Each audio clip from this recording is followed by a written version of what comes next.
Hello, I pray that your Wednesday was filled with spaces and places of joy, of peace, of happiness.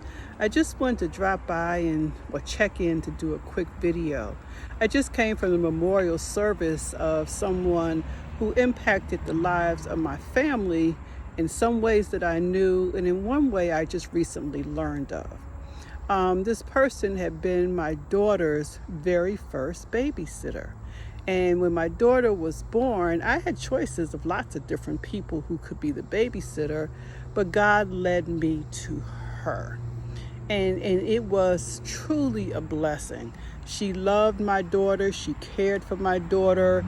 She shared events in my daughter's life with me that me and her dad missed because we were at work. She gave my daughter her first birthday party, took her to her first bowling experience, and even as she did these things, she would take pictures and share the pictures with me so that I could at least have a part of those memories.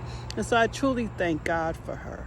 But the story I quickly want to share is many of you follow my youngest son, MJ.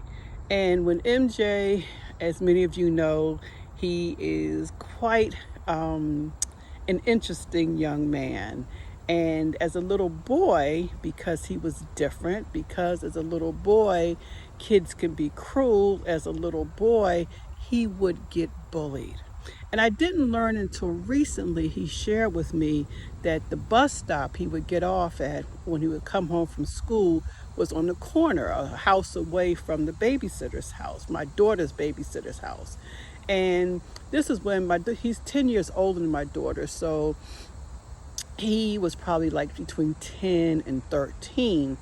And one day he was getting off the bus, and typically, this is something I didn't know. When he would get off the bus, the kids who got off the bus with him, or the kids who lived on the street, would pick on him. They would call him names. They would bully him. And he told me about one day where he was just really, really anxious because he was so tired of going through this day in and day out. And no, he never shared it with us. But the babysitter, she came out on her porch and she called him over to her house. And because she knew, somewhere deep inside, she knew what he had been going through. And that began to be a practice that she would somehow or the other would be on her porch when his bus stop would come, when he would get off the bus.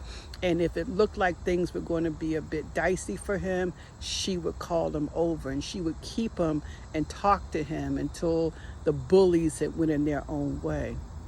And I realized the day when I went to her service, I really don't know her theology. I really don't know how she felt about, or if she affirmed same gender loving people.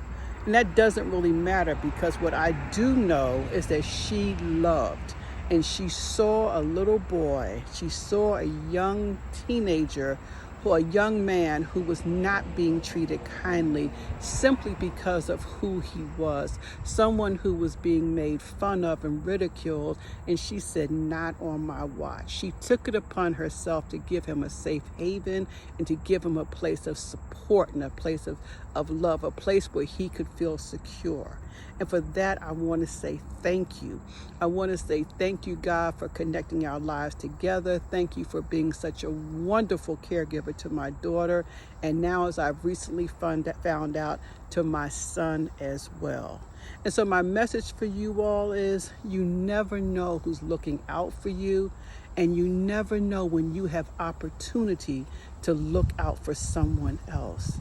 So if the opportunity comes, and it will come, I encourage you, be courageous, take a stand, and protect those who are not able to protect themselves.